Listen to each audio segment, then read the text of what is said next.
This is the original esport racing game. This is iRacing.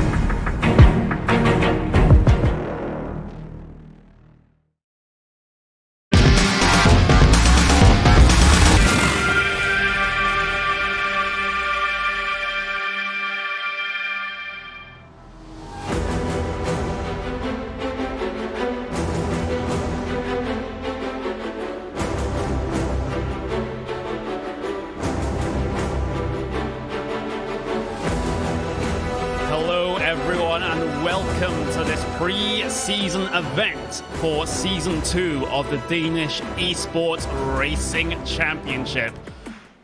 The Nürburgring GP circuit plays host to this preview event as drivers from around Denmark get their sights set on the new upcoming season. I am Connery Maddock, and joining me on the English commentary here today, that will be Justin Perrence. And Justin, well, we got ourselves a little bit of a preview of what's to come here for this race. Absolutely a challenging racetrack for these drivers, but a very strong field. Invitation only for some of the best drivers in all the series for what will be an interesting race. 16 turns across this GP circuit, and a lot of chances for drivers to make some passes, but as well, a couple different spots where they can get themselves in danger here in this preseason action. Track information up on screen. The 5-kilometer circuit, currently 18 degrees Celsius in here, 21 degrees on the track. Looking a little bit cool there in terms of the track temperature because of the overcast conditions we have here this afternoon, at least in sim time. Very, very gusty in terms of the winds as well. 34 kilometers an hour winds, which is going to be a little bit tricky here today. And of course, we get ourselves a little bit of a look at how the format is going to be set out here today. You can see practice one, that is pretty much in the bag now, or coming up to being in the bag. We'll get ourselves a 2-lap qualifying session in just a couple of moments time, and then we'll have a first race of 25 minutes. Then we'll get a little bit of a break, another qualifying session, Justin, and then we'll get ourselves onto the final race of the evening as well. Yes, indeed. As you can see with those 25 minutes, though, with the lap times about 1 minute and 50 seconds around that ballpark range, that means there's not a lot of time saved. You don't get a good qualifying run of these preseason races. You're going to need to make sure you have a good qualifying session and try and make no mistakes, because you'll have maybe about 14-15 laps, give or take, to work with to get yourself to the checker flag at each of these events. Yeah, absolutely. So that is the format, and this is the schedule. Of course, the first round of the championship on the 6th of November, so just over a month's time before we get to see that.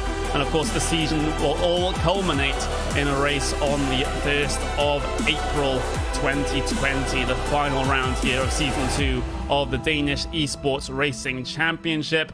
Qualifying is about to draw itself to a close in around about 7.5 minutes time here. Drivers just getting out there, Justin, to try and get their laps in, try and get their footing here for the first qualifying session, technically, of the season, even though it is a preseason event. Yeah, as you can see, the time's about 1 minute 51 second range. Some drivers still in the minute 54s, but you mentioned there with the wind, it's going to be difficult, especially going out from Michael Schumacher S all the way down to the Michelin curve. That's where the wind is the strongest right now. You're driving head on into the wind, which can affect how much speed you can pick up down the straights. But also, when you have this type of wind, it makes it tough with the cornering, because it makes the car want to pick itself up with the off the track a little bit. You can see how much the driver's having to wheel and how much a little bit it is bouncing around the track while having the wind to deal with here. Yeah, it's a very, very tricky conditions out there. Stone cold track temperature, and of course that wind really factoring in as well. You see the practice times up on the left-hand side of your screen. Number 4 of Lasse back currently top of the timing sheets here in practice, and it's your previous season winner, Alexander Laritzen there, the driver of the 13, currently second in practice. And of course, Justin, he's going to have a lot of momentum coming into this season. He already has a championship under his belt. It's going to be the case of whether he can make the repeat as well. Yeah, that's going to be interesting to see if he can do so there. You mentioned the championship and also part of a major organization with John Cecchiotis Esports. And has also had some strong performances in Le Mans 24 Hours and the VRS GT Sprint Series. So he's got a lot of that momentum. Also remember, has that real-world experience that many of our competitors have for this evening's events here at the Nürburgring. Yeah, absolutely. And well, speaking of real-world experience, you do have the driver of the 60 as well. That's Dennis Lind. That is a Lamborghini factory driver, won the Super Trofeo Championship in recent times as well. So he has a lot of experience, and he mostly got his start in sim racing just basically a decade and a half ago. Our one, the only director, Hugo Luis, was his teammate way back then when. So he has both the experience in the real world, and of course the experience in the sim racing side of things as well, which makes him very, very potent when it comes to the racing today. And I think it will definitely help him for these events by far, for sure, because you can use these tracks to gain experience for the real world, but in turn, once you get onto the real world and see how similar they can be, you can kind of take that confidence and take it to the bank, so to speak, to be able to attack the corners and attack the drivers that may not have that experience. You can already see this in the practice session, taking his way to the NGK chicane much more aggressively on the brakes, and also this time to the Coca-Cola curve. Expect drivers such as that have that experience to be able to attack these corners a little bit later and hold those lines a little bit more square compared to some of the other competitors. Indeed, just 4 minutes left to go here in the practice session. You see Dennis Lind getting himself down in towards turn number 1. That will be one of the big opportunities when it comes to the racing here today. Of course, this Nürburgring racetrack not really all that friendly when it comes to overtaking, but once these guys get side by side coming through turn 1 and of course the Mercedes arena all the way up until turn 4, there can be some very good battling indeed. So definitely keep an eye on that portion of the circuit throughout these races here today. Just a good couple of drivers up and down the field. You can see the top 12 on the left hand side of your screen rounded out there by Holmgaard. I'm just having a look at the times. The top 9 drivers are currently separated by a second here in practice, and everyone else a little bit further back is looking pretty close. So there's not really all that much to separate your drivers, at least in the mid-pack when it comes to these practice times. Yeah, it can make it very difficult even in that mid-pack though, because if you have a bunch of drivers that are nearly identical in times, it can make it difficult to even get a proper run to pass even in the passing zones today. You mentioned there the first corner being one of the main options to pass. Also keep an eye, I think, on the Dunlap curve today. And wouldn't be surprised to see drivers try and get a run to the Coca-Cola curve and try and carry some of the momentum in down that front straightaway to be able to set themselves up for the passes here today. So there's a few of those opportunities here, Connery. But you could also see many times, though, that exit of turn 1 with that transition is going to be dangerous, as well as the Mercedes arena.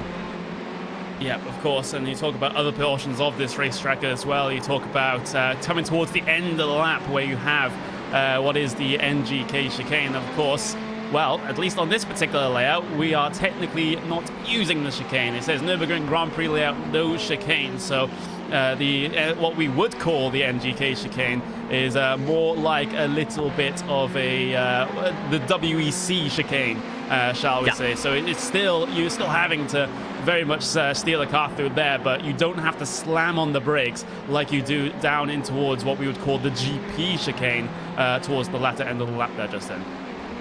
Yeah, some of the Formula 1 cars specifically use that very tighter chicane here. It's a bit more of a sweep, you mentioned, so you're able to carry a bit more speed, about sometimes 80, 90 miles per hour for comparison's sake. But some drivers might take it carefully. We just see moments ago, for example, a car when they spin themselves out on that chicane. If you can't get that proper arc in, though, it might set yourself up for that dive towards the bottom part of the track, towards the Coca-Cola curve. heading towards the start and finish line here. So it could be very crucial and could be a spot where some drivers pick up some X's today.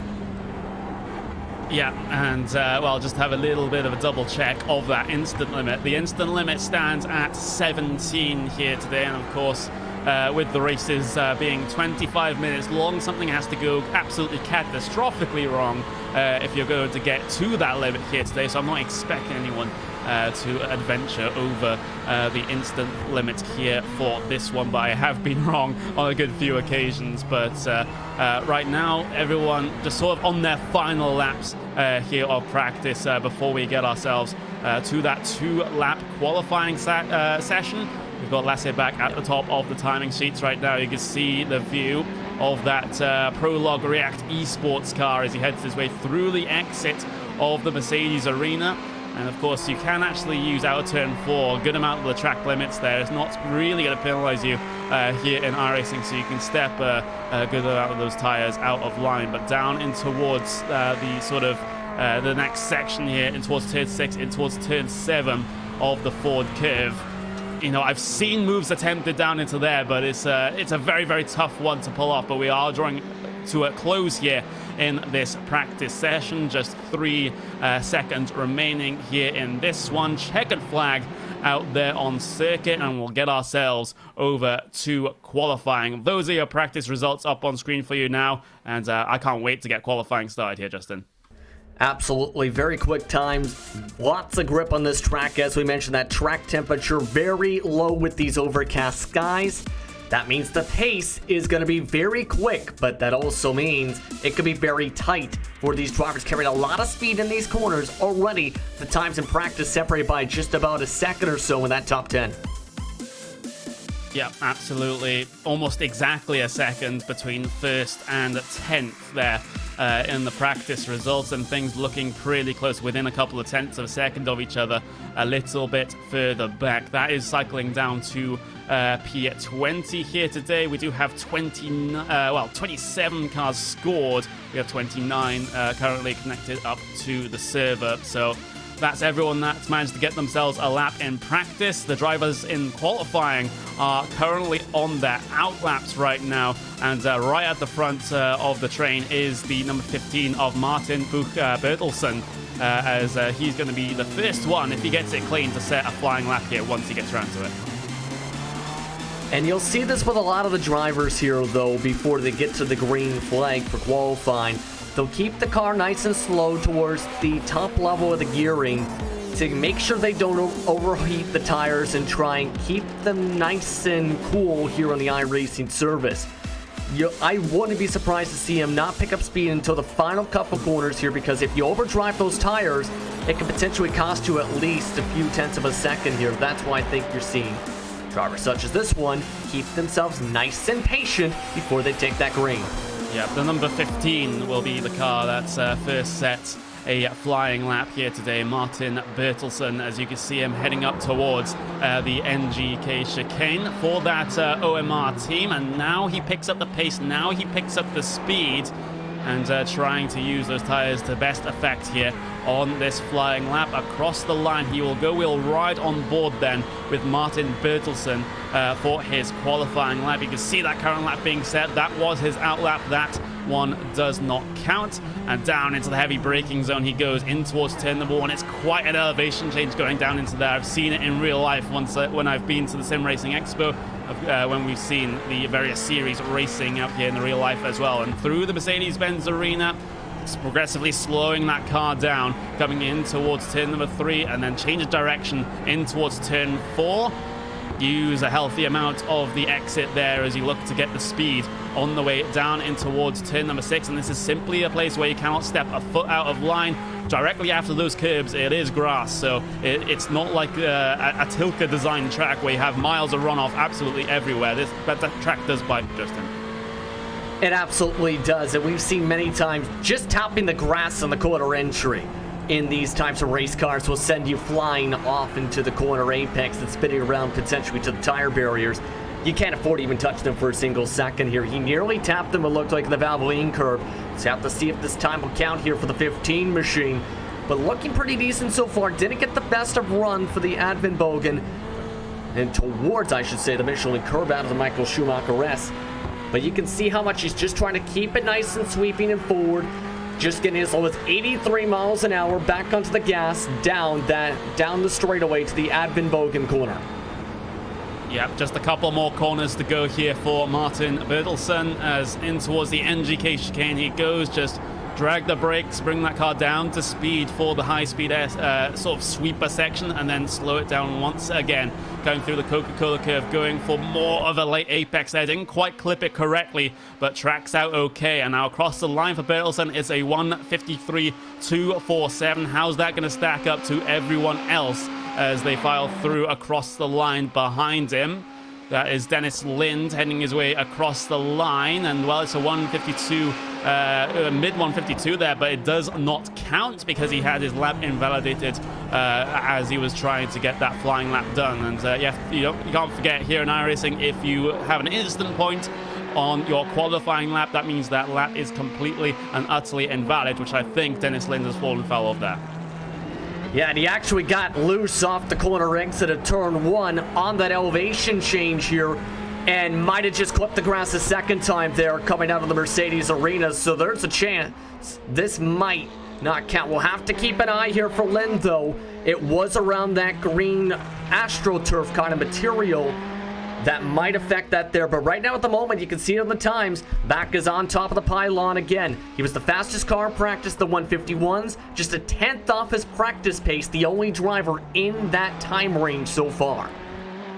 Yeah, absolutely. 6/10 of a second faster than everyone else so far here is Lasse Bak. So really setting the pace here in qualifying. Matthias Woodshow gets himself up into 3rd place on the grid, so solidifying his position on that 2nd row of the starting grid. Everyone else, well, we're still waiting for a good couple of lap times from strong drivers to come in. We are still yet to see a lap time come in from the likes of Alexander Luritzen, who won the championship last time out. We're still waiting for a lap time for Lind as well, because he had his first lap invalid. Speaking of, we are riding on board with him as he heads his way through the NGK chicane, the left and the right, and then the right once again, right at the end of the lap, tucking that car right towards the inside there. More of a middling apex this time, so there seems to be a difference of opinion on how to take that corner amongst the drivers. But Lind across the line, will he be able to sell a lap time? It does come through. He was P9, gets cycled down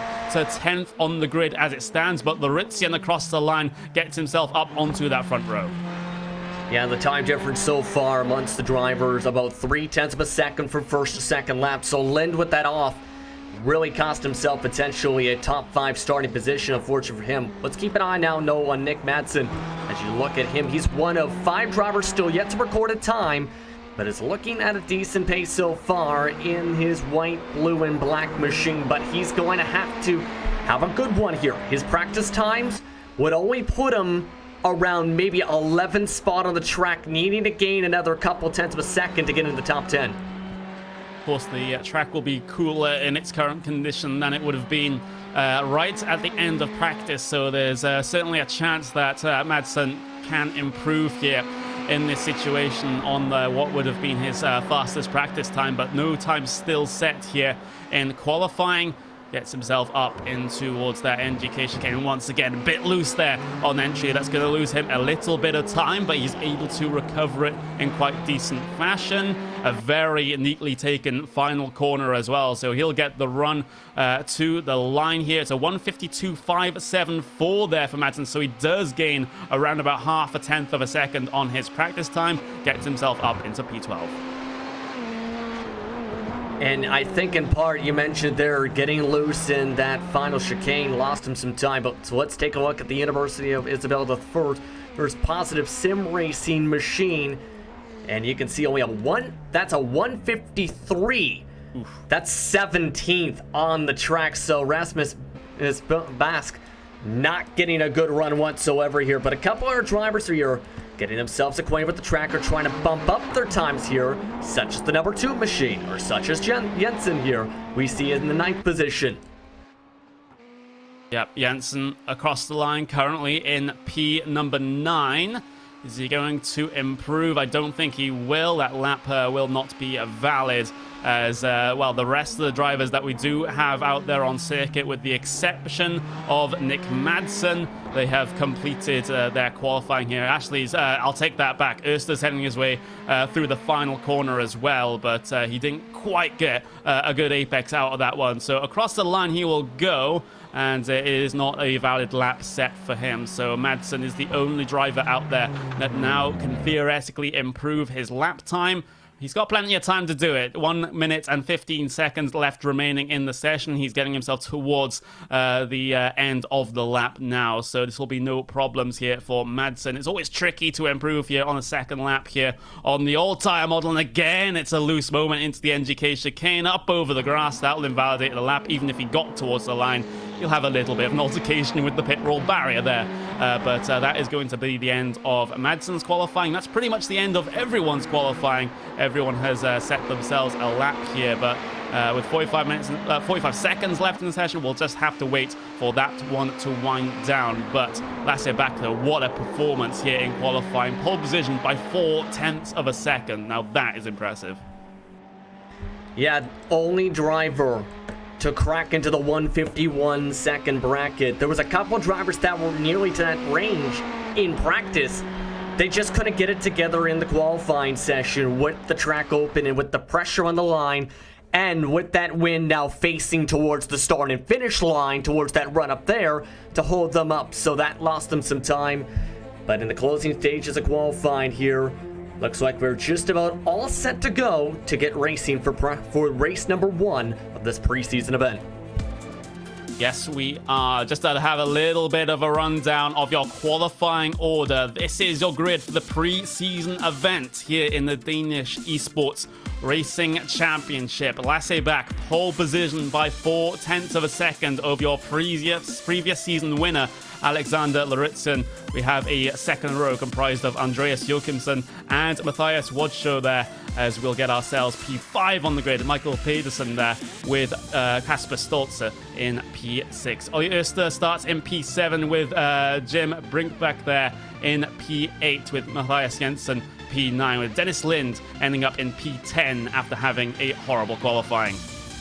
Mikael Sodegaard starts 11th, but Nick Madsen in 12th. Jasper Holmgaard starts in P13 in the 153 second range with Magnus Waithen. And P number 14 behind them will be Daniel Nestrolich with Sami Adrezi in 16th spot. Rasmus Besk starts in 17th with Martin Bertelsen. We followed him on the first lap of qualifying. Mid 53.2 is where he ended up in 18th. Thomas Wick in 19th. Johnny Nielsen rounds out the top 20. He does, and well, Thomas Larsen, P21, Daniel Sørensen in P22, Lars Jorgensen, P23 with Jimmy Riemer in P24, Jan Scho there, P25 with Dennis Simonsen in P26, and that will round out your grid here today for the pre-season event of the Danish Esports Sim Racing Championship. The drivers just taking themselves to the starting grid. We have a maximum of 20 seconds left remaining for them to do so. You can see Laissez-back, he's going to have the outside as the pole position runner in towards turn number 1. That's always a unique feature of this racetrack. Pole position doesn't theoretically have the best line down in towards the first corner. So big opportunity here for Lauritzen to get himself track position early on in this event. The engines of those Ferraris will rise. We'll have a jump start there. That's Jochimsen getting himself off a little bit early. Will green flag racing here for the pre-season event. Good start, though, for Matthias Woodshow. He manages to get Lauritzen coming off of the line onto the brakes down and towards the first corner. I count almost 4 wide there as Jochimsen. Oh, his problems go from bad to worse. He's been spun in the middle of traffic, cycled all the way to the back of the field. What a crazy, crazy start. And could see that coming as soon as they headed into the first corner. We got cars flipping. Lauritzen flipping over into the grass. Yeah, Lauritzen, your previous season championship winner, involved in an early incident here. And, well, that can be said for a good couple of drivers out there as they try to work themselves through the Mercedes-Benz arena for the first time back, has been able to get himself ahead of all of it. as everyone else gets themselves finally single file heading their way through the Ford curve. But that was such a confusing start there. We had a jump start, we'd had a brilliant launch from what seems like row 3 on the grid, and then of course we had contact inside your podium positions coming through the Mercedes-Benz arena. And well, we can see how Dennis Lind has been able to benefit off of all of that. This is the driver that started 10th. He's up into 4th. Well, it kind of helps when some of your top competitors end up spinning around or get flipped on their lids, unfortunately for them, with a 4-wide action throughout that Mercedes arena. But you have to take advantage of mistakes, and that's what he was able to do. Get through the traffic, got through cleanly, and going from there. Meanwhile, Nick Madsen is going backwards, but taking a look at Lind here, was already looking to try and make a pass already for 3rd in Sector 2 on Michael Peterson, and was already able to get past there. But Lassie back is coming into the pit lane. The 4 car is ducking down. Oh, Dennis Lind down the inside there of Pedersen as they head their way through the final corner. That is Lassie back, heading himself down onto the pit lane. Was it a jump start for him as well? I have to wonder, but pit lane all the same for what was your race leader. So this throws a huge wrench into the race lead right now. It's currently Kasper Stolzer that leads this race. He started P6 on the grid, so oh, how things change so quickly there as the number 89 car will lead these Ferraris around. Pedersen down the inside then at turn number 3, inside over Dennis Lind. Lind won't be able to respond, but a time turn 4 arrives. What a crazy race we've had so far. There's the move for Pedersen down the inside of Lind, able to get that pass complete. Coming through the Mercedes-Benz arena, yet more battling though on the live pictures. Vasterson there trying to head his way through on that stricken Dennis Lind, but Lind is able to defend the move there for P3 for the time being, as down the inside, Brinkback then into the Dunlop hairpin. These drivers are looking for early opportunities here in this 25-minute race. Yeah, you can see how many drivers have taken advantage of some of the attrition already. Plus 10 for Nielsen and Sorensen so far on the grid so far. Plus 9 for Drizzy. But you see many others have already fallen down. Minus 10 for Holmgaard. Minus 17 for Oyster. And more trouble for Lind, losing another spot to Wason after having Pedersen run over the back end of him through that Mercedes arena. He's lost now 2 positions to 2 blue machines in the past lap or so. Brinkback looking for an opportunity in towards the NGK chicane as well, but it's not really a place on the circuit where you can make those sorts of passes, and Brinkback actually goes too hot into the NGK chicane there and clatters the curves a little bit, and now he has a compromised line coming through the Coca-Cola curve as well. You can just see in the back of the shot there, these guys going side by side. Brinkback actually is backing out of it. Did he get a slowdown penalty coming over to the NGK chicane is the big question. Here comes Janssen then down the inside of Idrissi. You can see that ahead of the driver that we were on board with for just a couple of moments as they all cycle themselves out of there in the order. Jensen, Idrissi and Woodshow here in that group of 3. We still have a potential aggressive move being made there for P3 as Dennis Lind. He's up and down this field like a yo-yo here. Yeah, he was already as high as 2nd when we seen drivers stuck down to the lane there. But now I'm going to have to try and gain some positions back here. He went by Wason after he got a decent run, but already lost about a 2nd or so last lap by. Fighting for 11th spot though is stuck side by side. Sorensen is also looking pretty decent so far, and Sporting looking to get inside this top 10. Keep an eye up towards the inside of the corner. Hello, and also maybe just goodbye as Bertelsen gets punted in the what is going to be the Dunlop hairpin there in the middle of the lap. Sorensen just a little bit too hot into there, was going for a gap that was always going to close as that car was moving over to try and defend the line, but they are both able to recover things, both able to get back out there on circuit, so it doesn't end any of those drivers' races as we see a spinner right in the back there. That is the car of Thomas Larson having a couple of problems. He was running P14 on the start of this lap. He'll be cycled to the rear end of the field now, P22 in that very multicolored Ferrari.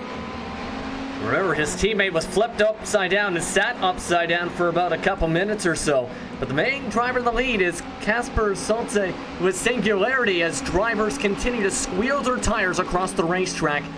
Already a 1.2 second advantage with some of the carnage in this race for the Singularity racing machine. Yeah, Stolzer doing very, very well at this stage. He set the fastest lap time of anyone last time around. We've have a couple of passes down into Ericsson's P12. around. Yeah, I did spot it. That's Christian Ericsson problems. That's in that battle for 12 you were just talking about, I believe. Actually, those tire squeals were coming from Nick Madsen as he lost it into turn 1. And nowhere for Ericsson to go as he hits him and then gets popped a couple times himself, getting hooked in front of the front bumper of Madsen. Take a look at this. Madsen, early break, gets rammed from behind.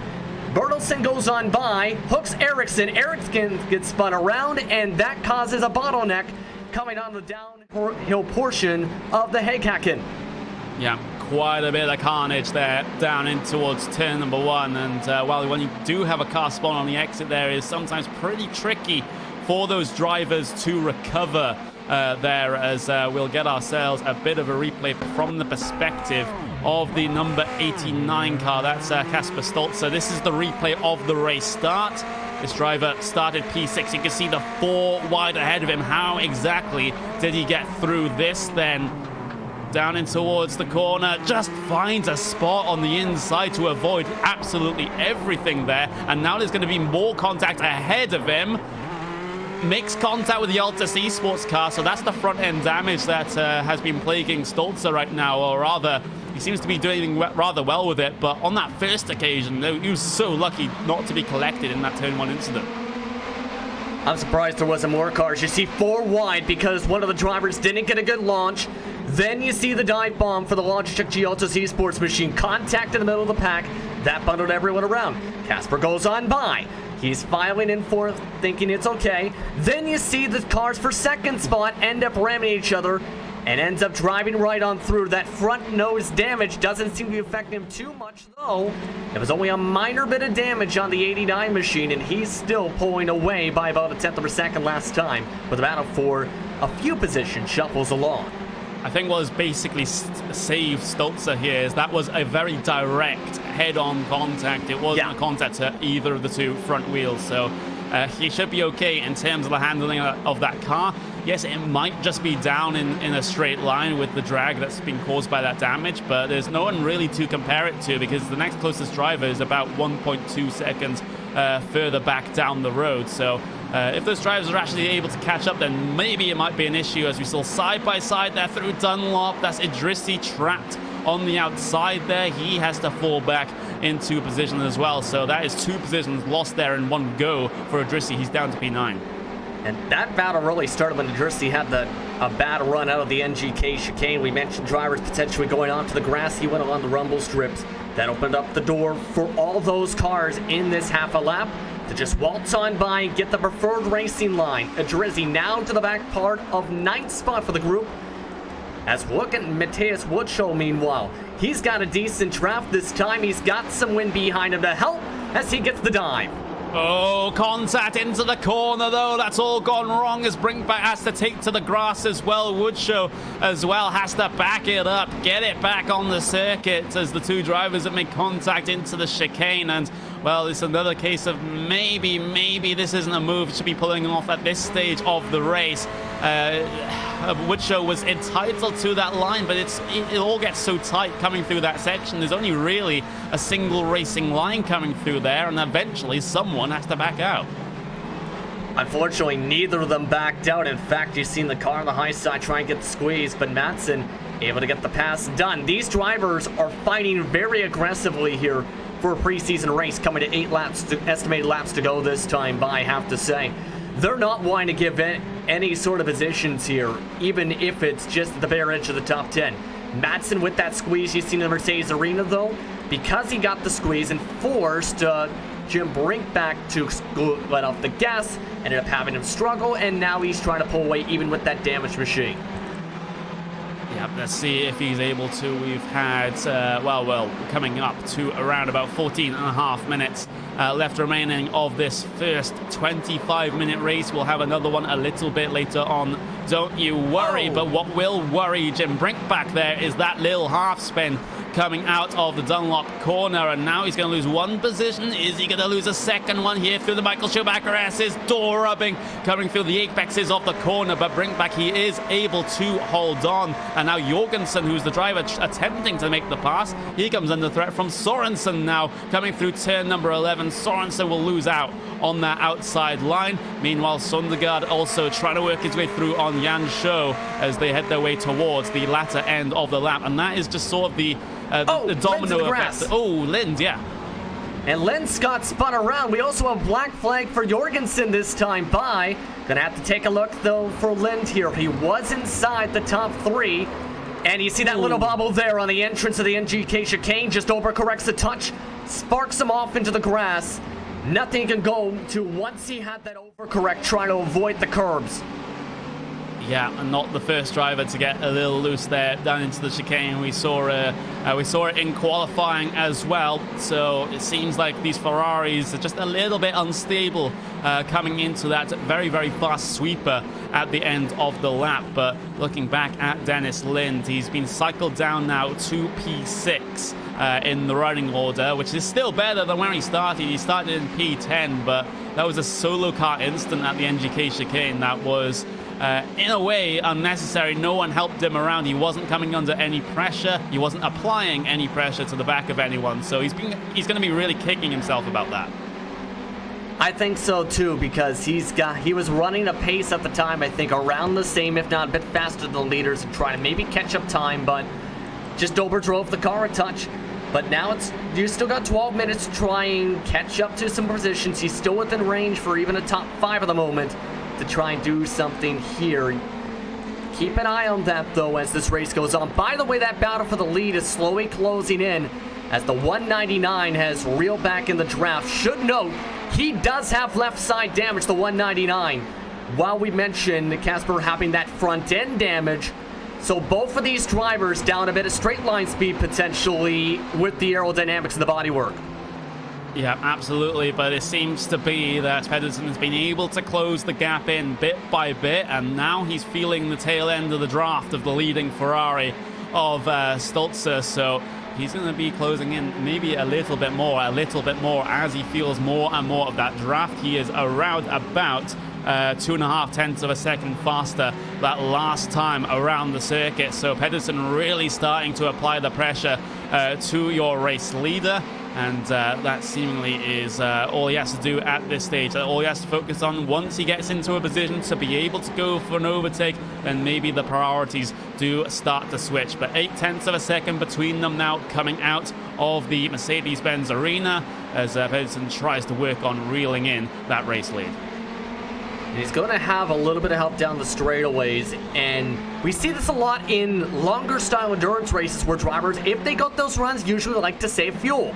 With it being 25 minutes, you kind of don't have to worry about that. You can fight for positions such as this here for battle for 14th and 13th and 15th to the point where you're going to the grass and turning each other. That's not good. Not good at all, at least if you're Sorensen there in towards what is going to be the turn 6, turn 7 area right at the start of the lap. That was Jan Scho trying to work his way through on the outside there. Does get crowded off the circuit, and well, Sorensen doesn't really leave him all that much room to come back on. So there's 2 into 1 always going to go there as long as that driver on the track doesn't yield, as you can see him trying to squeeze back out there on the racing circuit, and that is basically going to only result in one thing.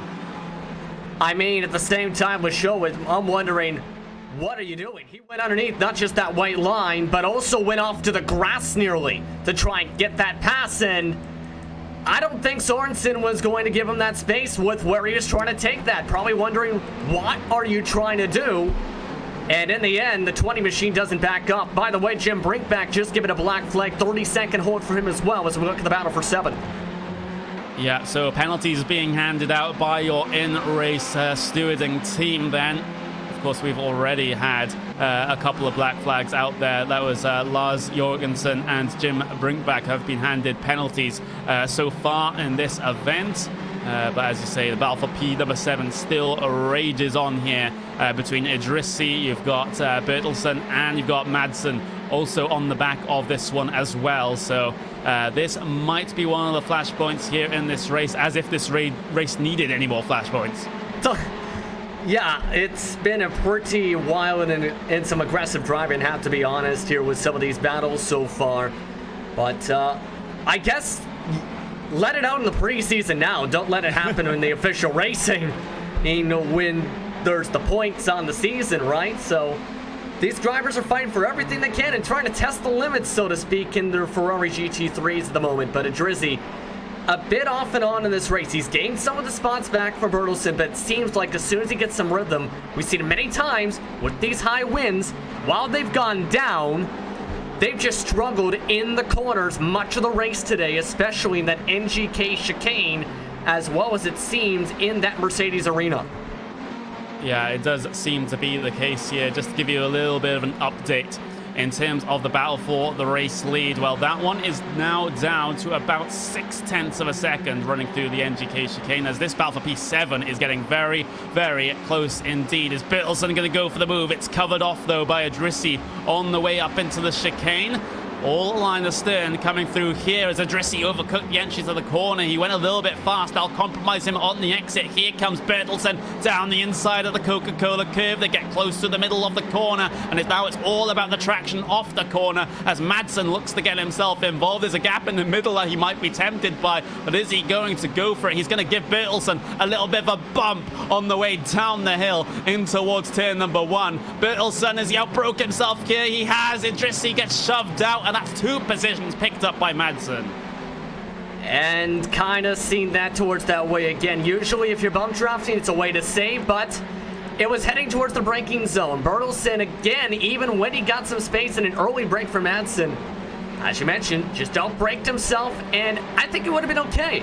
But Idrissi arced himself down into that door to cause the contact, and now Idrissi, again, because in part from the bad run to the NGK chicane, losing more spots on the track. He's now back to 9th position, and Madsen again takes advantage. By the way, Show has just been given the black flag again. Yeah, well, Jan Show is, he's been given a penalty there as he currently runs in P14. He did start P25, so he's been doing a good job at working his way through the field here in this one, but I think that'll be all for nothing now, as he'll have to come down in and get that penalty served, which is unfortunate, at least from the perspective of Show, but the rules are rules, and we have rules for a reason, as he'll have to bring that car down onto pit lane. As well, we have 6.5 minutes left in this race. We have Idrissi and what's going to be the car of Nestararitz there, having a little bit of a battle there coming through towards the end of the lap, and that's Idrissi able to make his way, or rather make his presence known as Nestararitz, as well, he currently logged P10. He now is still in P10, but Idrissi has actually fallen back a little bit as he falls back into P9 after being in P7 at the start of this lap. P number 5 is also heating up. You quite rightfully bring my attention to it. Johnny Nielsen and Dennis Lind looking to go for a bit of a battle here. And as to be expected, Lind able to try and gain up this time, about 0.2 of a second quicker old lap, and now inside that slipstream of Nielsen. And you can see again with Lind how he's attacking these corners, able to take it about 5-10 meters a corner later than much of his competitors. And most of the time, lots of drivers think of slow in, fast off. Lind's been able to take it fast in, fast off with his confidence levels here. Thinking about it here, it looks like the driver of Nielsen just lets him on go for 5th.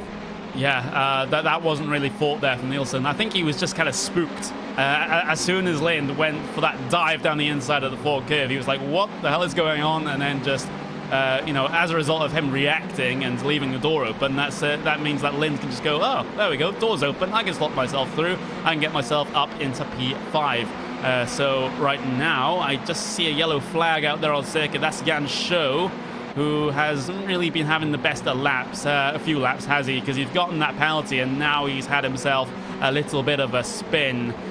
here coming down through turn 6. It's a lazy slide into the tire barriers, so as well as having to serve that penalty, now he has to damage the front end of that Ferrari. The engine just completely exposed.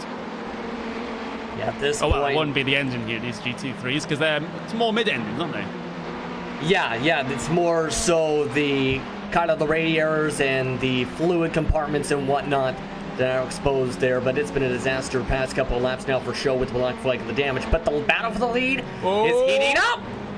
Oh, Stoltz has been spun from the race lead as Pedersen heads his way through, and well, the hurt might not end here for Stoltzer as well, because he'll have to slot back into P3 in this race as Matthias Jensen heads his way through to the second step of the podium. We'll have to get a look of how that one happened. Down into turn 1, Pedersen goes very late, and I mean very late on the brakes there. You can see he's 4-5 car lengths back into the braking zone and tags Stoltzer around. I think the sportsmanlike thing to do here for Pedersen would be to let him through, but the situation is complicated since we do have a third party involved here, Matthias Jensen, that managed to pick up the pieces.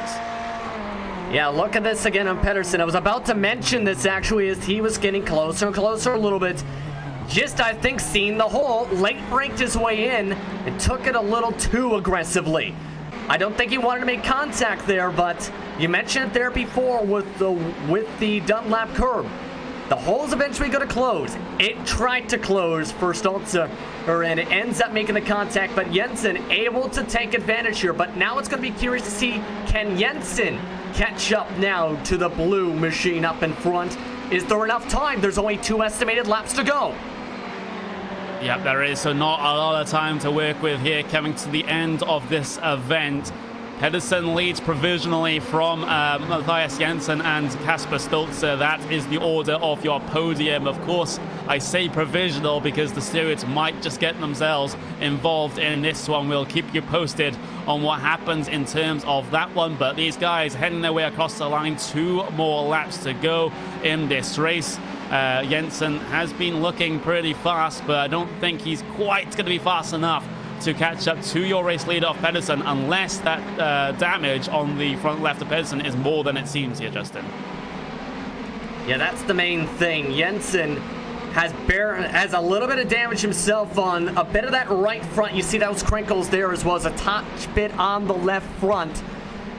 But it's going to be tough. I think going to be very difficult to try and catch up here because Pedersen's got a decent advantage. He's only about a 10th or so, maybe gaining a lap at the very most. He actually lost a bit of time last time by, so Jensen gonna need to get up on the wheel to close that 1.3 seconds or hope that Pedersen makes a mistake if he holds this provisional lead.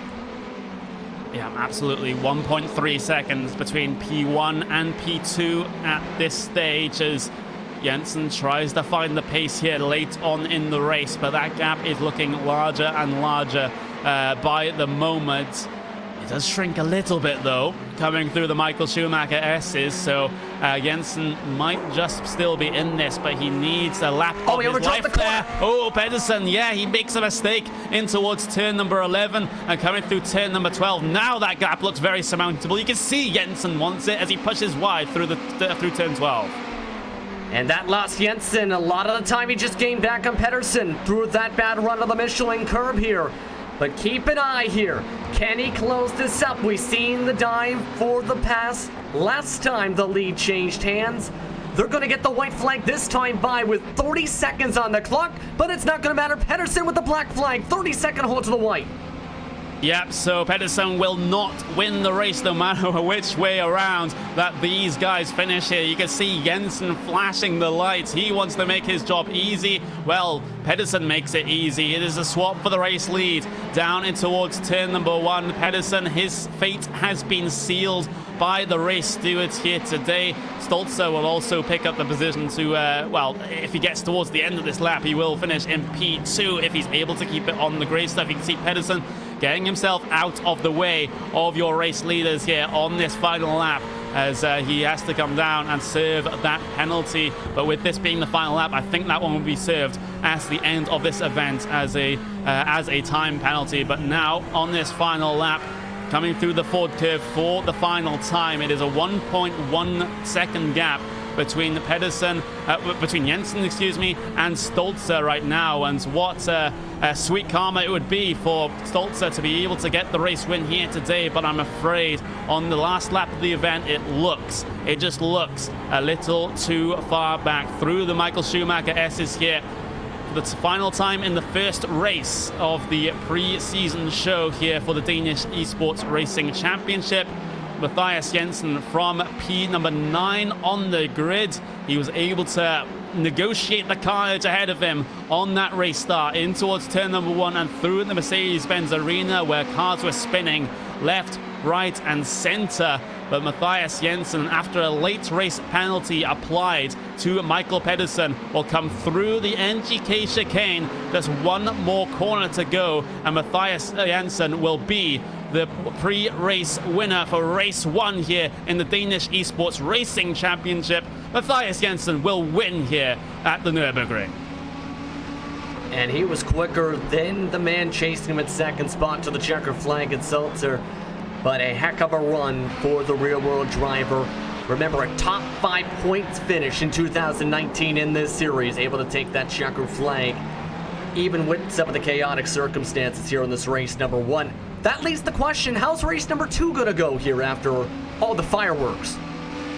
Yeah, let's hope that everyone has taken that anger out in race 1 so we can have a little bit of a cleaner race 2. But with that all out of the way, here are your official race results for the first race of this evening. Matthias Jensen takes the win there by 1 second over Kasper Stolzer. Magnus Vastersen there in P3 with Michael Pedersen. Well, he's classified P4. That'll be even further down the field once that penalty gets applied. Dennis Lind started P10. He finishes in the top 5. Johnny Nielsen, a big gain from P20 up into P6. Nick Madsen will finish P7 with Martin Bertelsen in P8. Daniel Nestoaretz in P9 with Sami Idrissi in P10. Mateus Woodshaw was in 11th spot, started in 4th, but in the end couldn't get into the top 10 again. Thomas Wick started in 12th, finished in 12th rather, in front of Jesper Holmgaard. In 14th spot was Thomas Larson. In the 15th spot though was Miguel Sodergaard, who had an up and down race. Besides seeing Jorgensen rather get turned at one point, he still finished though in 16th. Jan Scho with the black flag still recovered to a P17 finish, as the last driver of the lead lap was Simonson, Eriksson, and Jimmy Reimer, rounding out the drivers 1 lap down inside the top 20. Daniel Falk Sorensen will finish P22 with Alexander Luritzen after that first lap incident. Ends up 6 laps down in P23. Rasmus Busk in P24. Lasse Bak, an early race leader, finishes in P25 with Ollie Oster. P26 with Andreas Joachimsen finishing out the field here, P27. Well, that's about all we have. That's about race 1 over here, but that is not the end of the racing here for the Danish Esports Racing Championship for this evening. Join us after this short break while we have the second qualifying session and the second race. Don't go away.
It was a very, very tumultuous race one here for the pre-season of the Danish Esports Racing Championship. I am Connery Maddock, and of course, joining me on the broadcast, it is the one, the only, Justin Prince.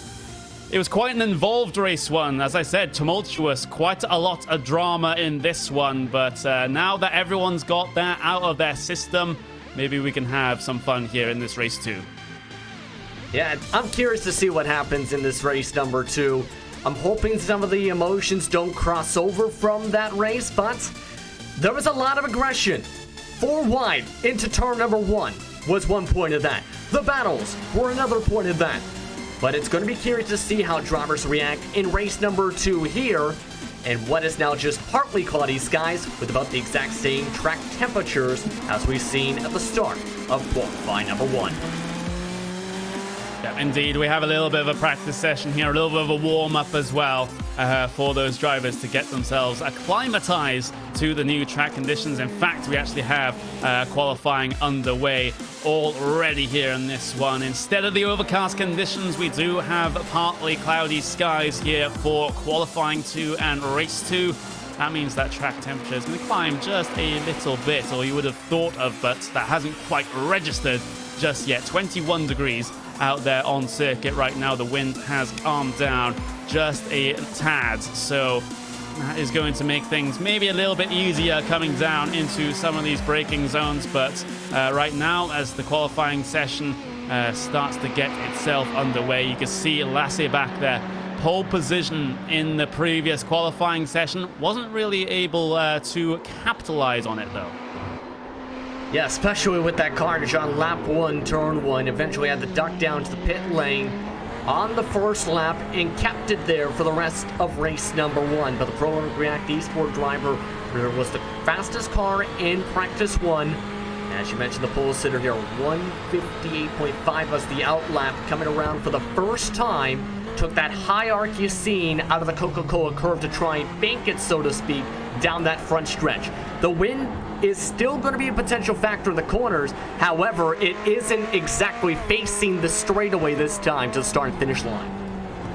Yeah, absolutely. The reason why, well, we have a more clear sky here, and not the overcast conditions that we had here for race 1, but it is later on in the day here in Sim, so we're just heading ourselves quickly towards 8 o'clock local time, which is why the track temperature wasn't really all that affected by the clouds breaking up a little bit. But Lasse back though, can't be concerned about that right now. He's on a flying lap here for this second qualifying.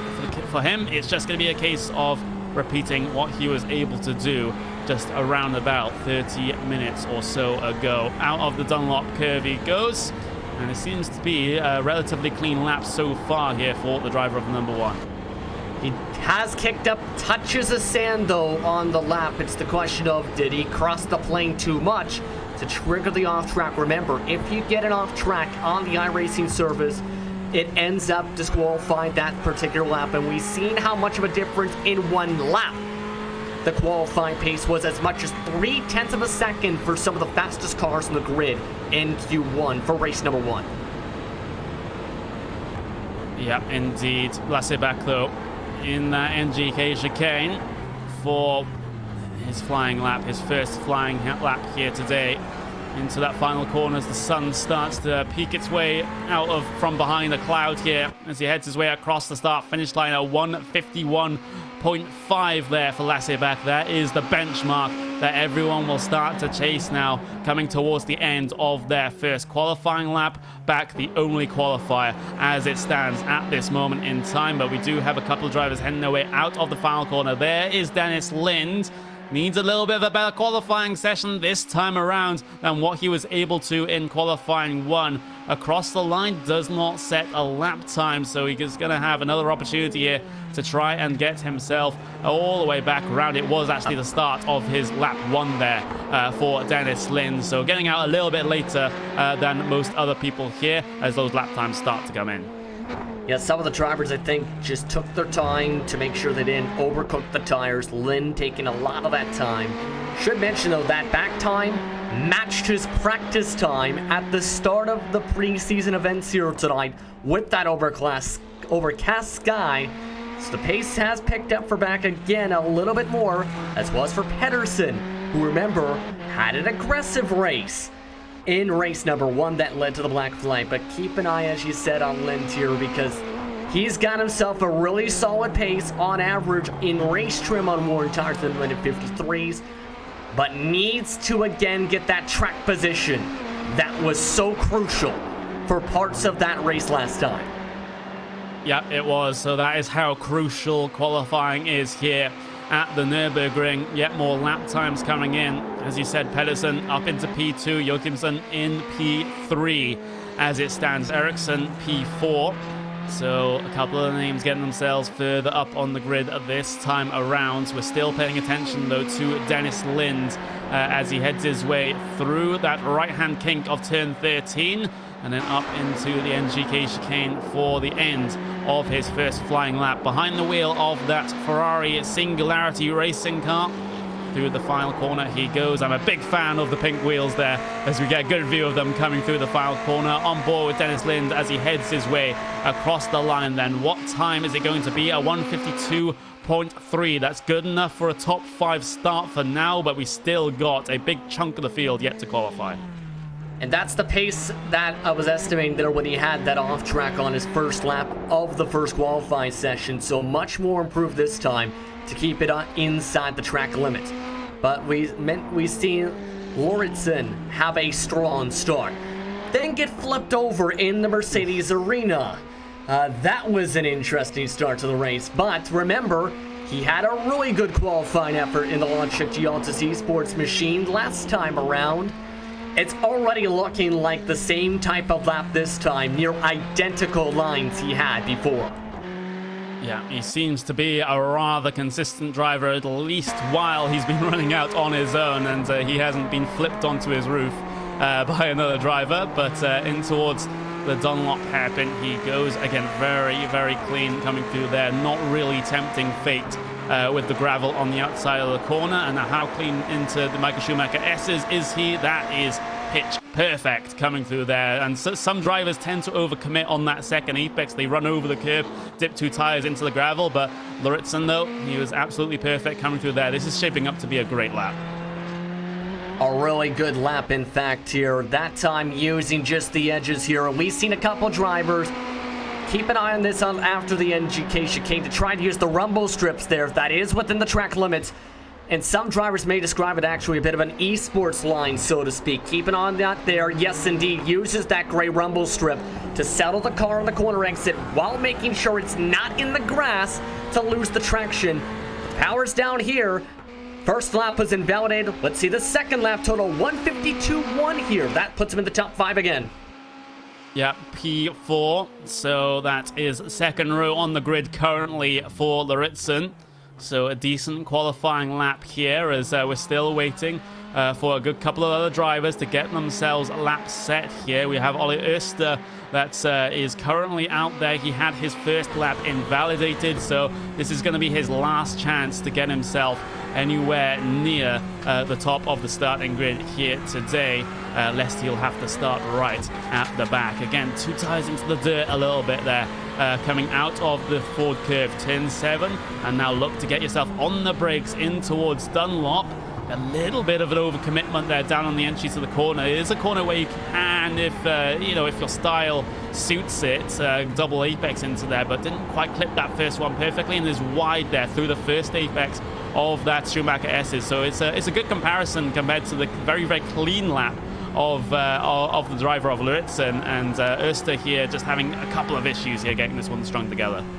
Remember, though, he's just coming off his first season in the series, and this time might be invalidated with that going off towards the sand trap there again. But remember, some drivers looking to get experience here. This is one of them here, this 19 machine. Yeah, he's backed out. And yes, indeed, that time is definitely invalidated here. So, unfortunately for him, he's not going to record a qualifying time for race 2. Yeah, so that is unfortunate there for Oester. He has to start right at the back of the starting grid here for race number 2. Jan Schou, though, he's, Sko, as we'll get ourselves our pronunciations correct here, in towards the NGK chicane. A little bit of a missed apex there on that first one. That's going to lose him a little bit of time here. Is currently P20. Can Sko improve as he heads his way out of the final corner. Drive to the line then. Is it going to be a valid lap? It is not going to be a valid lap here for Jan Sko, so he will have to start in P20 here for race number 2. Well, here is your starting grid for that race number 2. Lasse Bak will start in pole position with Matthias Jensen in second place. Michael Pedersen will start in P3 with Alexander Luritzen on that second row as well. Andreas Joachimsen in P5 with Dennis Lind now starting in P6. Jim Brinkback will start P7 with Nick Madsen P8, Kasper Stolzer P9 with Christian Eriksson rounding out your top 10 starters. Martin Bertelsen starts in 11th with Magnus Wason in 12th position in the 152.7s behind him. In 13th and 14th is Johnny Nielsen and Mikael Solgergaard in 14th spot. Daniel Nestrovic had a quiet run in 15th spot this time for race number 2, while Jasper Holmgaard starts in 16th in the number 7 car. Thomas Wick starts in 17th with Thomas Larson in 18th with RS Esport. In 19th is Jimmy Reimer. He also finished that race in part upside down. Still took the checkered flag, but starts in 19th. While Jan Skoll starts out in the 20th position. Daniel Sørensen starts in P21 with Sami Idrissi P22. Rasmus Busk P23 on the starting grid for him with Dennis Simonsen in P24. And then you have your drivers further back that didn't get themselves their qualifying times in. One of them is Ollie Oester, as he'll have to start right at the back of the starting grid here today. So drivers taking themselves to that aforementioned grid. We are just waiting for the driver that is currently sitting in P number 8, Nick Madsen, yet to get himself to the starting grid here. Just 10 seconds for him to be able to do so. And then we can get the race green flag racing here for race 2 of this pre-season event. Those Ferrari notes will ring out here over the green hell. We'll get ourselves green flag racing here for race number 2. You can see the moves already being made there to cover off the inside line. Down in towards turn number 1, your race leader, very defensive. Here comes the Altus Esports car of Luritzen. Then he's able to make up position in towards P3. There's Joachimsen though. He's spun, he's being dragged across the circuit, across the nose of another driver there. Dennis Lind has been able to get himself involved in an early incident once again. But it looks like for everyone else up and down your field, it seems to be a little bit cleaner than last time around. Joachimsen, the frustration's obvious. He runs straight into the back of Lind. There's a bit of retaliation. Yeah, back-to-back races for Joachimsen, where he's been taken out on lap 1, essentially turn 1. Understand a bit of the frustration there, but most of the drivers, though, able to have a much cleaner start. Jensen back up into second spot again. We've seen him have a strong race last time. Nielsen already making the money moves into the Dunlap curve on lap 1 already. But a much cleaner run, including for a race leader in back.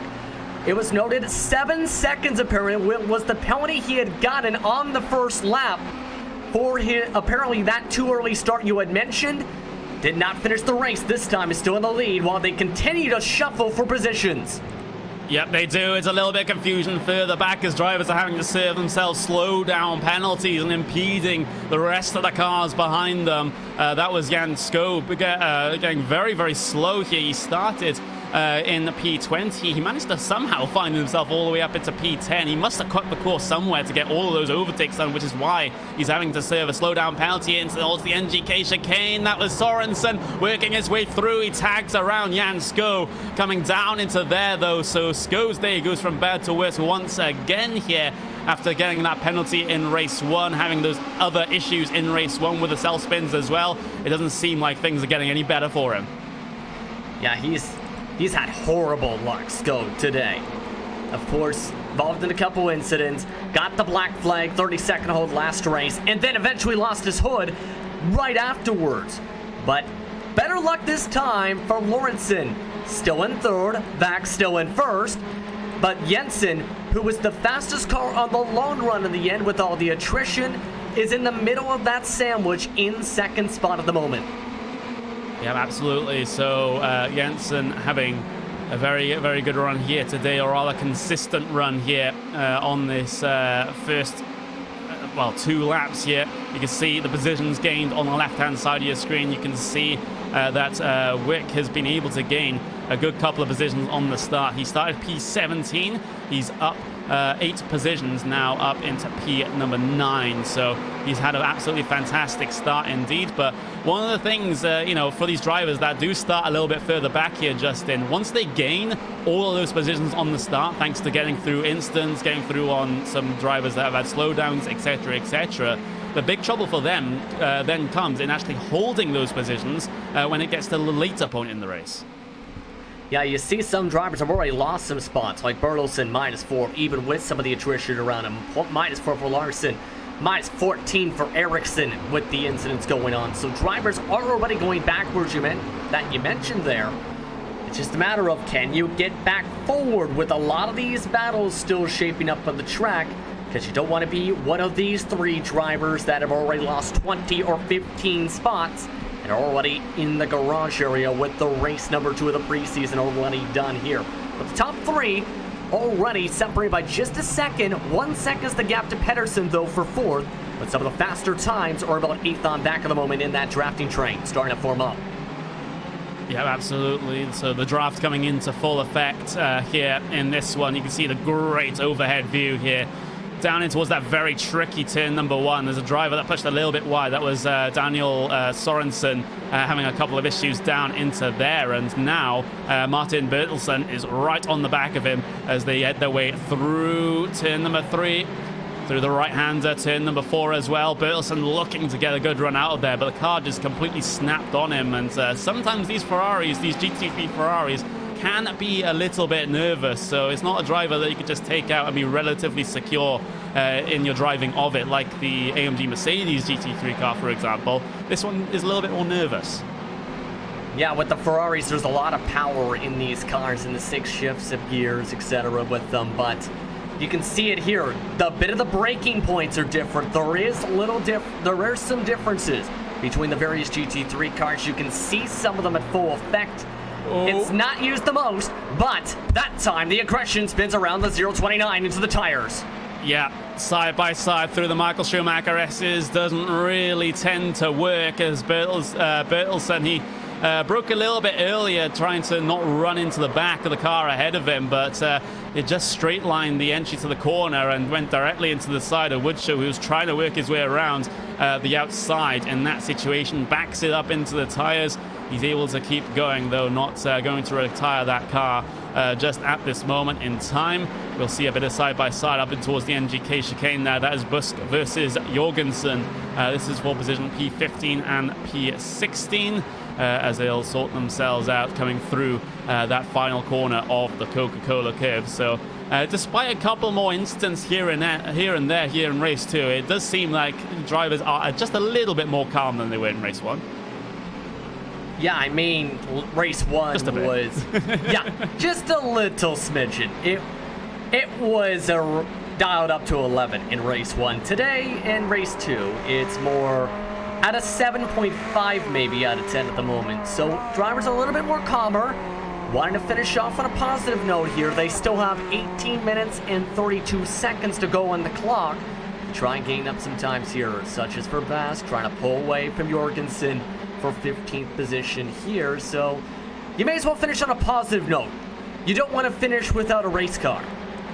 Yeah, that is the main thing. You want to get to that checkered flag at the end of the event, especially for a preseason race like this, where you're just starting to figure out where you are in relation to the competition coming into the second season of this championship. Pedersen's pushed wide though for P3, and that just allows Luritzen to cycle his way through.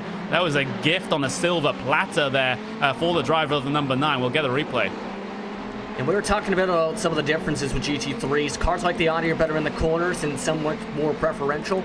Ferraris with the straight line speed not as strong in the corners, and you can see there, just that time, getting a bit later on the brakes was Pedersen, trying to actually get along that green AstroTurf, and just couldn't get the apex in the end. Let's right on by the Logitech Altus Esports driver onto the podium, but they also lost a couple seconds with that.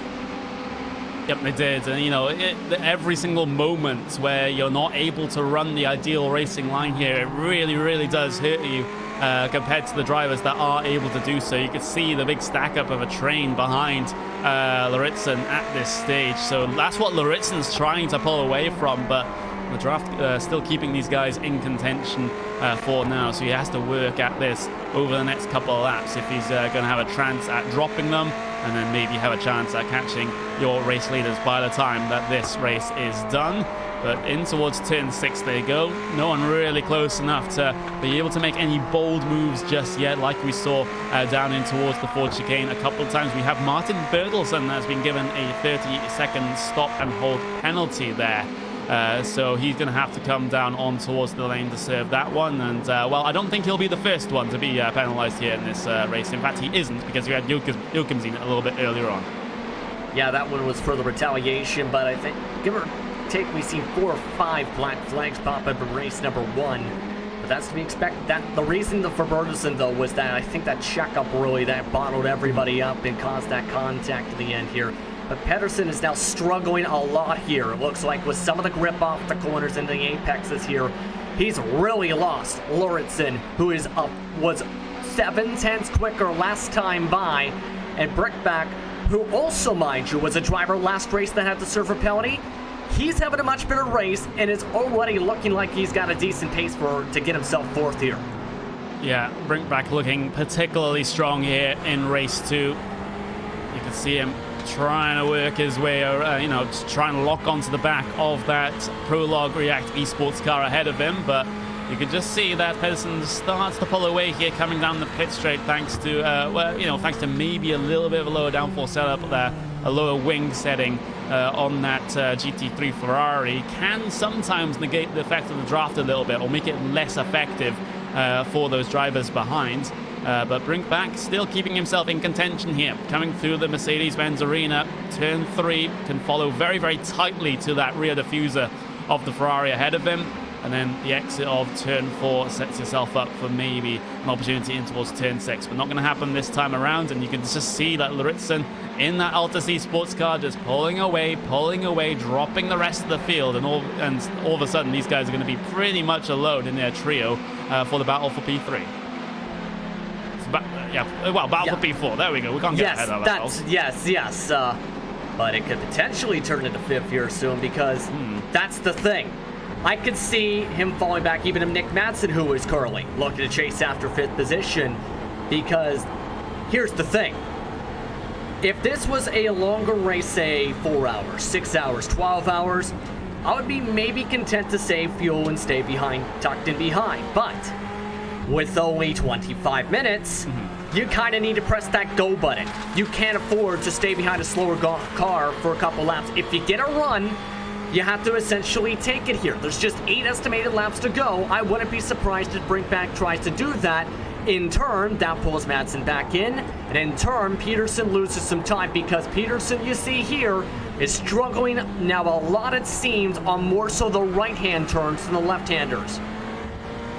Yeah, he's really, really struggling with a good couple of those, and, well, maybe that's something that Brinkback has noticed, maybe is something he can capitalize on a little bit later on, but across the line they go, and Pedersen, well, he's been able to edge out 0.2 of a second that last time around, so he's looking to drop Brinkback here as well. So Brinkback, at least on that last lap, struggled to hold on, but Pedersen, he's been prone to a couple of mistakes, especially in that first race, so there's still potentially the chance that Brinkback may have a little bit of an easier time here. He gained actually a bunch of time there coming through the first sector, so it's just this gap fluctuating in and out.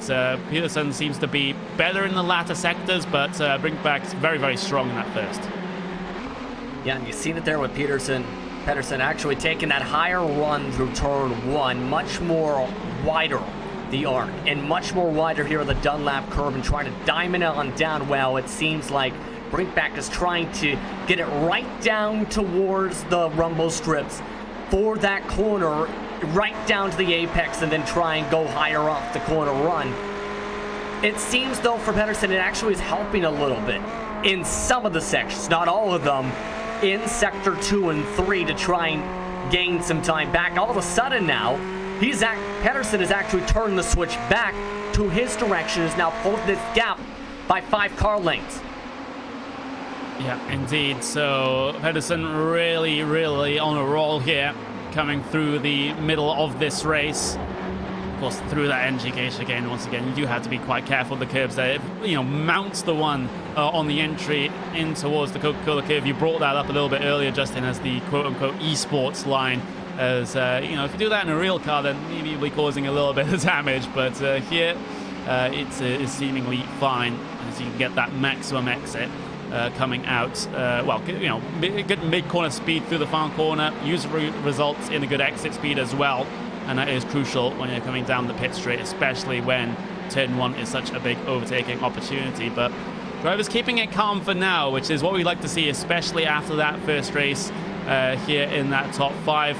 All just working themselves around. We do have a couple of battles further back though, and just as I say things are calm, Daniel Sorensen through turn 1 has made an error, goes out into the gravel. Was it an error that was helped by someone though? It was. Lars Jorgensen runs into the back of him, coming down into the braking zone, and yeah, that is absolutely unfortunate there for Sorensen. Not his fault at all. He got completely rear-ended, and sometimes that can easily happen, especially into a very heavy braking zone. You're braking from a high-speed straight all the way down into a very tight hairpin there, so any slight differences in braking points is going to be exacerbated.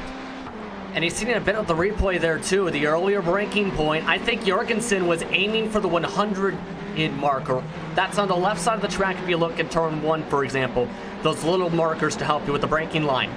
It looked like that the car in front was going for the 150 braking marker as soon as it went out of his viewpoint, and that just threw everything off for that entire group in just no time to respond. He tried to make sure to avoid contact in the end, though. All of the drivers lose a lot more time in some more spots of the racetrack. Now it's 16th and 17th, those drivers. Well, these two battle for P9. Yep, P9 on the cards is a battle here.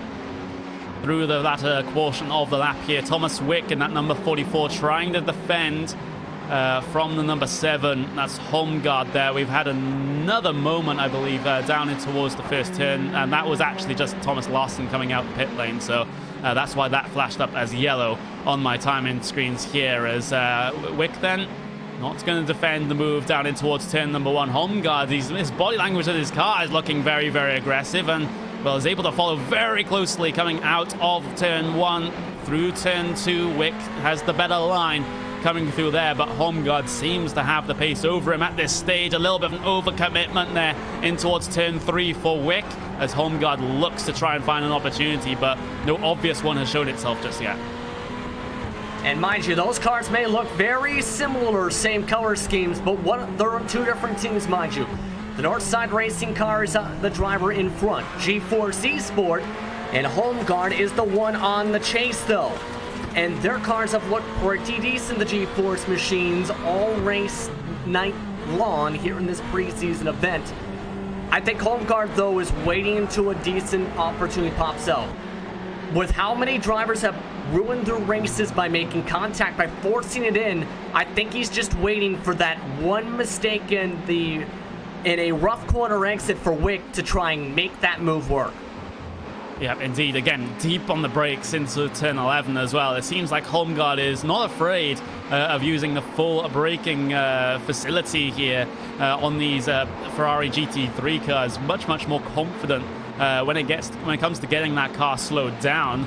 And Wick just has to be very, very careful about that fact, because in towards turn 1, if Holmgaard is able to brake so much later, then he might be able to make a pass from a good couple of car lengths back if it's not defended here from Wick, as Wick takes a very big wide arc coming through the final corner. Late apex, get that launch off the corner, try and negate the effect of the draft here, which he's done very well. I don't think Holmgaard can strike here from this far back. You can see him go relatively deep on the brakes anyway, trying to gain a couple of tenths of a second in the braking zone, and well, not really making all that much progress, it has to be said. He was closer coming through here on the last lap, so Wick's has done a good job to manage this gap. Yeah, he actually gained 2 tenths of the last lap specifically here, and He was right near the gearbox, the back bumper towards the engine compartments last time. This time it looks like the tires are starting to give up a little bit. While the track temp has slightly gone down, remember, with the sunlight hitting some portions, it can affect things a bit. And the speeds are going to be a bit more different, as we've already talked about a little bit with these partly cloudy skies. I think he's just not getting that corner exit grip. He wants to have that confidence to launch off the corner like I think he wants to try and reel in P9. Yeah, that has to be the ultimate objective here in this situation. There's a battle pack behind these guys as well, involving P11, P12, P13. That order is Sondergaard, Idrissi, Uster at this stage, and well, they've had a little bit of a swap on this past lap as Sondergaard was able to get around Idrissi, but Idrissi looks to reply here around the outside at turn 11. Not going to quite work. Forces Sondergaard to go defensive into 12. That sets up Idrissi for a run out of this corner, and he's able to get it. Cars with the space on the left-hand side of the circuit as they'll go side by side through turn 13. And then who's going to back out here up into the chicane? Is it going to be Idrissi? Is it going to be Sondergaard? Sondergaard is the one that has to back out around the outside, so Idrissi is able to make his way back past after Sondergaard got that pass done a little bit earlier on in the lap. Yeah, the Prologue React Esport founder for that organization and 3 years of iRacing experience. It seems like he's got a good pace. The problem is he keeps on making these little mistakes that allow the drivers to get back in. Part of the reason they allowed themselves into the battle had dropped about a full second the lap prior to wear himself back in. He just needs to get the consistency down here. Mistakes like that are why every time it seems he starts to get a position, everybody else reels him back in within a quarter of a lap and trying to attack him like Sodergaard just tried to do on the outside of the exit of the Mercedes arena. Cut back off the corner for Sondergaard as outside line, inside line. Which way does he even decide to go? He commits down the inside at turn 6, but can't complete the move down into there. Outside for the Ford curve. Similar luck coming through there. And now Idrissi still has yet more defensive work to do. Inside there for the Dunlop curve. He's able to cover. Sondergaard again looking for a wide, well, sort of late apex there off the corner to get the run, but he's not able to in this case. Still relatively close coming through the Michael Schumacher S's as Idrissi holding very strong at the front of this trio despite all of the pressure that Sondergaard is piling onto the back of him. You know, a car length between them at this stage. Again, a big wide arc taken by Sondergaard, and this one might be a little bit more fruitful. This time inside here for turn 13. Driver's right-hand side of the racetrack up towards the NGK chicane. Still side by side, but this time it's Idrissi that needs to back out of the corner. Sondergaard's gone a little bit too deep into the chicane, and now here comes Uster outside. His inside was defended, and actually that's Idrissi still trying to get one back over Sondergaard. They will go door to door down the start-finish straight, but it doesn't look like Idrissi has enough speed. You can see them snaking, trying to break the draft. Towards the inside goes Sondergaard to try and cover that one off. Back to the middle of the racetrack. Idrissi, where does he decide to go here? Does he decide to go for the cut back off the corner? Well, he's going to attempt it, but Sondergaard has the better line coming through the middle of the corner. This is fantastic battling between these three, Justin. Yeah, really good racing for these drivers. Giving each other space, not getting towards where they're squeezing each other off the racetrack, so to speak, or risking too much contact, if any, at the moment. Nice, clean, hard racing for this position. By the way, the battle for second has gotten within a couple car lengths now. Jensen is getting to the point of defensive lines with Lorenzen already able to reel him back in as we keep an eye on this battle up on your screen. Yep, indeed. So a couple of places to pay attention to here in this one. The battle for P11, though, a little more strung out than we've seen it coming down in towards the Dunlop hairpin. So maybe this one is sealed. Maybe this has a little bit of life left in it. It's just that Idrissi needs that good run out of the Schumacher S's, but he had a little bit of a slide there coming through the exit of it, so wasn't able to gain a lot of time. Instead loses it, and now Oester's right on the back of this one, coming up towards that Bilstein curve, turn number 12. Oester not able to make much progress, though, despite him making lots of progress in the race itself. Started P26, currently up into P13. So seemingly a good race 2 there for the driver of the number 19. In towards the final couple of corners of the race. We will have 2 laps to go here as Lasse back heads himself through the Mercedes-Benz arena. Lauritsen and what is going to be Jensen, well, they're coming through the Mercedes-Benz arena. Lauritsen still not quite in with an opportunity here, but speaking of opportunities, Öster might just have one down in towards turn 1. Angles towards the inside, doesn't commit though, but Adrissi, again, a slight missed apex there as, some of these drivers, Justin, are seemingly very susceptible to being scared off the racetrack. A little bit here, it looks like. Adrissi, that time, though, didn't look that direction. It's been more so he's been struggling on the exit of turn 1 in grip, mainly into 2, 3, and 4 of the Mercedes arena. That's lost him time. But when you have a driver try and send it hard from behind, do you want to hold the line and risk getting rear-ended? Or do you try and anticipate missing the contact? Most of the time in race 2, after what we've seen from the first one, we've seen more of the latter, where drivers are anticipating the dive from behind and giving space and having drivers outdrive themselves like that. Yeah, that is going to be the final nail in the coffin then, in terms of his hopes for further progress in this race, unless something happens to any of the 12 cars currently ahead of him here in the standings. As Lasse back, he heads himself towards the start-finish line, so he'll have one more lap to go here. Battle for P number 5, though. Brinkback has some company. Nick Madsen here coming up through the Coca-Cola curve. That is a very good run off the corner as well. He has the slipstream. He'll have the opportunity in towards turn 1. There's the defensive move then for Brinkback into the braking zone for turn 1. Madsen around the outside, looking for the speed off. Might be able to make it around the outside here for turn 2. He's going to commit to it. Not quite there as there's a bump through the corner. A shot to the back and Brinkback. Well, he's spun in the middle of the circuit. So contact for P5 as we'll head ourselves back towards maybe that battle for P2 out there on circuit. Jensen has been able to manage the gap there in that one as guys further back, Brinkback and Madsen, they're still stuck together and they still might have a further altercation in towards turn number 6 this time around. Depends how angry at each other. Maybe there's some blood in the water that Johnny Nielsen can sense as well, as these guys ahead of him have already come together in this race. So it's still going to be a battle for P5. These guys had a huge gap behind them to be able to slot themselves in the same positions that they were before that contact happened. There is Lasse back though. He's heading his way out of turn 12, the Bilstein curve, and then through turn 13, that right-hand kink. It was race 1 that got away from Lasse back inside the first couple of laps, but this time no foot has been put wrong for the driver of the number 1.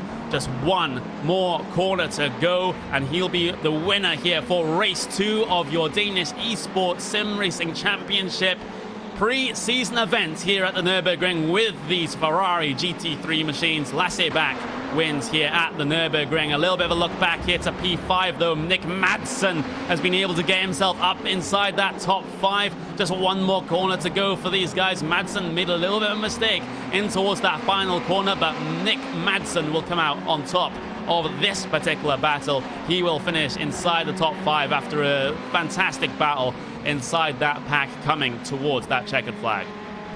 Yeah, and that pass was able to get done on an aggressive move on the inside of the Michelin curb. Sent it on the inside, able to make that line stick and kind of try and force it on the high side for the Warnsteiner curb. Just able though, because of that, being able to hold it that high side, just force the driver above to get off the gas to make sure he didn't make contact, secure himself into what appears to be the top 5 here at this checker flag unofficially. Yeah, absolutely brilliant race from everyone at the front of the field here today. Lasse back, P number 1 in qualifying, P number 1 here in race 2 of this pre-season event. Matthias Jensen will finish in P2 with Alexander Lauritsen. After a terrible race 1, he's able to recover things here in race 2 onto that podium. Michael Pedersen, well, he loses one position in towards P4 there, with Nick Madsen managing to steal P5 away right in the dying moments, away from Jim Brinkback, who ends up finishing in P6. Johnny Nielsen will finish P7 with Thomas Wick P8, with Jesper Holmgaard in P9, with Kasper Stolzer rounding out your top 10. 11th spot is Mikael Sodergaard, who was amongst that battle we were watching for 11th spot. Some good running for the Radicals Online driver, though. The Pro React Esport driver Sammy Adrissi finished in behind him in P12. Should note the reason showing death on back. There was a black flag to Madsen that just cycled him back to 19th on the spot. That was from that first contact we've seen in the Mercedes arena. The driver's now scoring in front of him. Ole Oster, Rasmus Busk, Jimmy Reimer on that. Lars Jorgensen, along with Jan Skoll, along with Daniel Sorensen, Daniel Nestorolic with an Eric Quiet race in 18th. The driver scored behind Madsen with the time penalty was Christian Eriksson. Yeah, indeed. And now we look towards the bottom end of your field. Thomas Larson 2 laps down there, P21, with Matthias Woodshow in P22. Dennis Simpson P23 with Martin Bertelsen rounding out your top 24 here. Dennis Lind, a terrible race 2 for him, ends up finishing P25. Andreas Joachimsen P27 and Magnus Östersson in P26 here today. Well, we'll just take ourselves a little bit of a break here, but don't go away because we have the post-race show coming up just after this. The most realistic online racing sim ever made. This is iRacing. Detailed laser scan tracks, fully dynamic real world cars, and over 50 series to choose from. 6 online world championships offering over $400,000 in annual prizes. This is the original esport racing game. This is iRacing.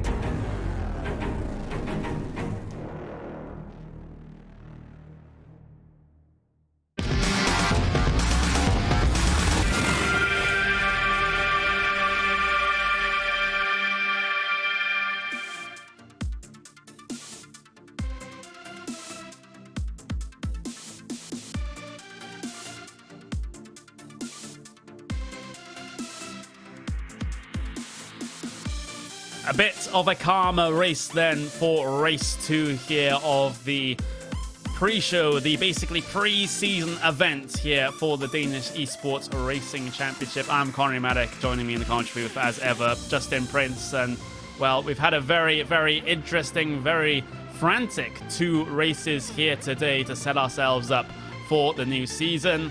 Just give me your general vibe. Well, that was some aggressive racing for parts of it, but that shows in the end, though, once things settle down for race number 2, that these drivers are willing to fight for positions. And as well, when clean, can put on an absolutely phenomenal show. We've seen that all day, and I wouldn't be surprised to see a lot of drivers hungry to try and fight for this year's championship in this series. It's going to be a heck of a run, I think, this year, especially with the prize pool a lot of these drivers will have an eye on. Yeah, indeed. Well, the top 10 drivers at least will get themselves a bit of a driving experience behind a real race car. So that will be an absolutely fantastic experience for them. You can see the calendar. Just have a refresh of that one up on screen for you now. It's the first race of the season. Going to be in just over a month's time, the 6th of November. And then we'll finish things off there for the 1st of April 2020. So 8 races here in this one to try and decide who finishes where at the end of the season. I can't wait to get the season started, because if it's anything like this, maybe if we, have things just a little bit cleaner, we will be in for an absolutely fantastic season. I think they're definitely going to be cleaner, especially with points on the line and not wanting to risk things with the championship on the line. I think with it being the preseason, it was a chance for some drivers to get their feet wet, some of them to get used to standing starts, some of them to get used to racing against one another again for the start of this upcoming season. once the green flag flies, though, on November the 6th, I expect to see some phenomenal battles, albeit much more clear throughout the 8 races on the schedule. Yeah, and of course, in this preseason event, we'll get ourselves a little bit of an idea of who are the likely runners at the front in terms of the championship. Lassie back, though, fantastic effort here today. Race 1 didn't exactly go his way, but when it comes to qualifying, absolutely perfect. He was able to get the race win here in race 2 as well, so Beck is a big contender coming into next season. I think we're absolutely going to have some great contenders for this upcoming season, and we've seen really that top 3 be probably some of our favorites overall. I wouldn't be surprised to see guys like Lind, as we've seen, try to attack their way up to the grid, like Casper Schultz also attack their way up the grid. A lot that can happen, though, in the regular season through a span of 8 races. Yep, indeed. We'll get ourselves a little bit of a discussion with Thor Qualman, who is basically your lead administrator here for the Danish Esports Racing Championship. Thor, just give me your opinion of the racing that we've had here today. Well, first of all, hello to all, and thank you all for watching. I kind of agree with you. It was a very interesting race 1 with a lot of bumping and grinding, but that's how it is. It's like last year we had the pre-race, and people just have to get used to it, and maybe they haven't been practicing a lot because it's just a pre-race before the season. Yeah, absolutely. So a couple of drivers out there perhaps just a little bit rusty when it comes to dealing with the car and dealing with the racecraft as well. But, in and amongst the instance, we did see some absolutely brilliant racing here, which, coming into the start of the season, you've got to see that as a positive as well. Yeah, definitely. We have some completely new drivers for this race that I haven't seen before, so it's gonna be really interesting for the season to kick off. We implemented some new regulations for this season. We changed from Audis to Ferraris. We are having a standing start, and during the season, everybody is up for vote before the actual race which track to drive on. So it's gonna be kind of, you don't have these 4 weeks to put a lot of effort into the training and do 3,000 laps. You kind of have to adapt to what it becomes. Yeah, absolutely. So, it's really a big question mark coming into any of these races where you'll actually be racing. So maybe that levels the playing field a little bit when it comes to a couple of drivers that maybe are not able to put in the hours and hours and hours that it requires to practice for some of these things. But, coming into the start of the season now, is there, anyone working in the background behind the organization, behind the league that makes it all possible for you guys? Yeah, we have a great team of race stewards. We had 4 race stewards doing a great job. I guess they were busy through both of the races, but also we have partnered up with new sponsors, and partners for bringing up the prize pool worth of 20,000 euros for the coming season. So it's really going to be worth driving this championship, I think. Yeah, it's going to be brilliant, and coming into the season, we are definitely looking forward to some fantastic racing here in the Danish Esports Racing Championship. Thank you, Thor Qualman, for joining us here in this post-race show. And Justin, just to give you a little bit of a last couple of words here, with what we've seen today, coming into the actual championship in a month's time, this will be one of the series to watch here on the iRacing Esports Network. I have to agree with you there, especially he mentioned there with the not a lot of time for drivers to get used to the track. Some drivers would usually go 3-4 weeks at a time to prepare, but with a little preparation, that can create potentially some unpredictability, some drivers having to learn on the fly, so to speak, and in the end, some exciting racing once more. I can't wait to see what happens at the start of the season. I certainly can't wait either. That is all that we're going to have time for here this evening for the Danish Esports Racing Championship. Ferrari GT3 Challenge here at the Nürburgring. It was a pre-season event, but you don't want to go anywhere, because we're going to be a month's time here. The round 1 of the championship is going to get itself started, and we certainly cannot wait for that one. I've been Conor Matic, that's been Justin Prince. We've had Hugo Luis behind the cameras, pushing all those buttons to make those fantastic graphics work. And of course, we've had Esteban Ballo providing our track cameras, trackcams22.com, if you want to go and see the product that he offers. That's going to be it here.